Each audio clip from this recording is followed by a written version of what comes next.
Hello दोस्तों, आप लोग कैसे हैं। आशा करता हूँ कि आप लोग अच्छे होंगे। मैं डाइजेस्टिव ग्लैंड पढ़ा रहा था और उसमें मैं आपको दो चीज़ें पढ़ा चुका हूँ। एक तो सलाइवरी ग्लैंड्स यानी लार ग्रंथियाँ और दूसरा लीवर यानी यकृत। ठीक है, आज के वीडियो ये लास्ट वीडियो है। पूरा हमारा डाइजेस्टिव सिस्टम यानी कंप्लीट हो जाएगा और ये ग्लैंड्स यानी डाइजेस्टिव जितने भी ग्लैंड्स होते हैं, 3 ग्लैंड्स थे, ये तीनों का ये लास्ट पार्ट है। इसके बाद मैं आपको सेल चैप्टर पढ़ाऊंगा, कोशिका।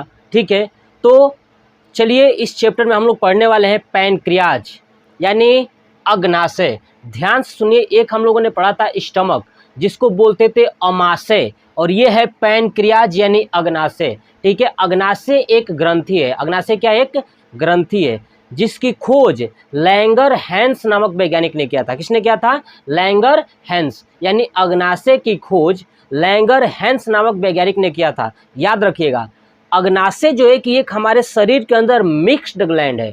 ठीक है ना, शरीर के अंदर जितनी भी ग्रंथियां होती है उसमें ये अग्नाशय ही एक ऐसा ग्रंथि है जो मिक्स्ड है। तो ठीक है, आपसे क्वेश्चन पूछा जाए कि हमारे शरीर के अंदर मिक्स्ड ग्लैंड कितनी है, तो एक। कौन? अग्नाशय। अग्नाशय मिक्स्ड, मिक्स्ड का मतलब होता है मिश्रित ग्रंथि, और मिश्रित का मतलब ये होता है कि ऐसी ग्रंथि जो जूस, एंजाइम और हार्मोन्स तीनों बनाती है, उसे हम मिश्रित ग्रंथि कहते हैं। तो ये हमारी क्या है? मिश्रित ग्रंथि है। उसके बाद सबसे बड़ी ग्रंथि हमारे शरीर के अंदर कौन सा था?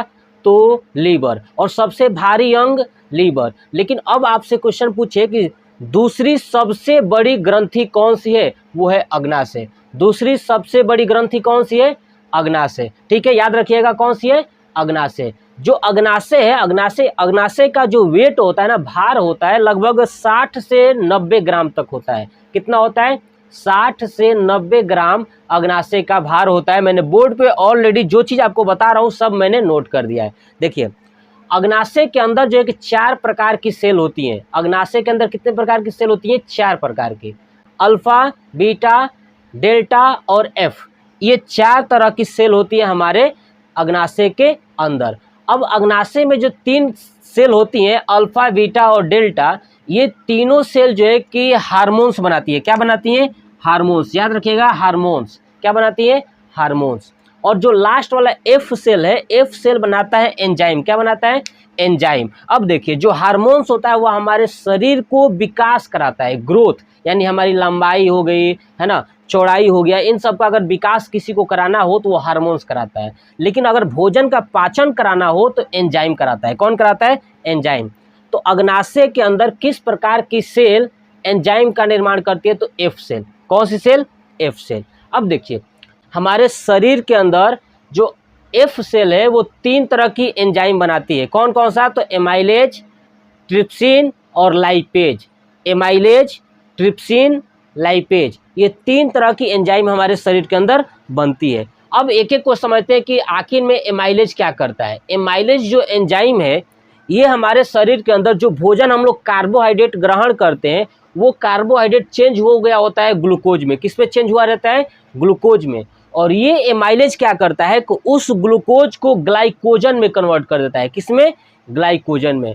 ध्यान सुनिए, जो हम कार्बोहाइड्रेट भोजन खा रहे थे वो कन्वर्ट हुआ था ग्लूकोज में, और ये जो हमारे पास एमाइलेज यानी अग्नाशय के पास जो एमाइलेज एंजाइम होता है वो उस ग्लूकोज को ग्लाइकोजन में बदल देता है। क्या करता है? ग्लाइकोजन में बदल देता है। जितने भी कार्बोहाइड्रेट होते हैं उसका लगभग 30% ग्लूकोज बना होता है। किसका? 30% ग्लूकोज। और जो ग्लूकोज होता है ना, वो पूरे का पूरे ग्लूकोज जो है कि बन जाता है ग्लाइकोज, यानी 100% हो जाता है। उसके बाद दूसरा आता है ट्रिप्सिन। क्या आता है? ट्रिप्सिन। ट्रिप्सिन क्या करता है कि ये प्रोटीन का पाचन करता है। किसका पाचन करता है? प्रोटीन का।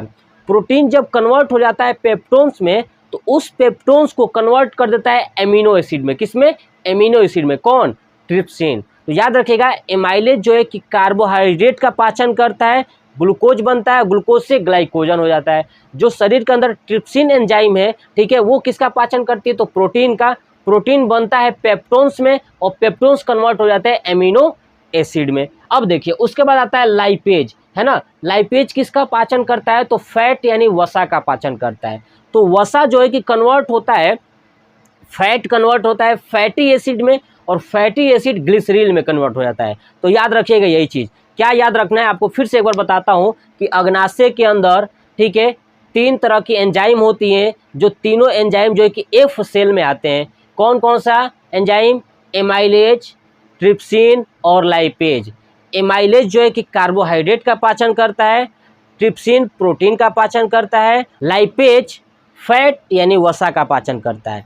ठीक है, जब कार्बोहाइड्रेट का पाचन होता है तो वो ग्लाइकोजन में हो जाता है, लास्ट ग्लाइकोजन बनता है। क्लियर? चलिए, उसके बाद प्रोटीन का पाचन लास्ट अमीनो एसिड बनता है। ठीक है, और उसके बाद फैट यानी वसा का जो पाचन होता है वो ग्लिसरील होता है। किस में कन्वर्ट होता है?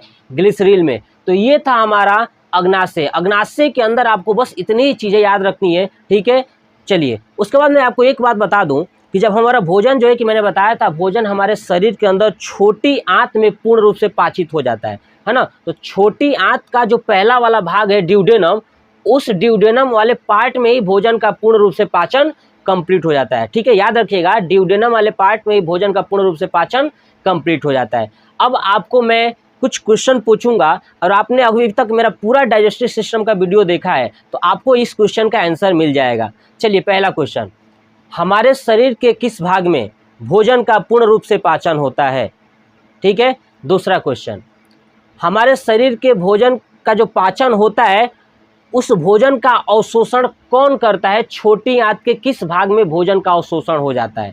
ठीक है, तीसरा क्वेश्चन, अग्नाशय के अंदर कितनी तरह की सेल पाई जाती हैं? चौथा क्वेश्चन, अग्नाशय की खोज किसने किया था? पांचवा क्वेश्चन, अग्नाशय के अंदर प्रोटीन का पाचन कौन सा एंजाइम करता है? तो 5 क्वेश्चंस का आंसर अगर आपने पूरा वीडियो मेरा देखा है तो आप इस क्वेश्चंस का आंसर ज़रूर बता पाएंगे और मैं आशा करता हूं कि आप ज़रूर बताएंगे और कमेंट बॉक्स में अपना कमेंट करके आंसर ज़रूर दीजिएगा। तो आप बताइए कि ये पूरा डाइजेस्टिव सिस्टम, डाइजेस्टिव ग्लैंड्स मैंने आपको पढ़ाया तो क्या आपको समझ में आया, या जो भी ये प्रॉब्लम्स आप मुझे कमेंट बॉक्स में कमेंट करके ज़रूर बताइएगा। ठीक है, तो ये वीडियो कैसा लगा? जय हिंद, जय भारत, वंदे मातरम।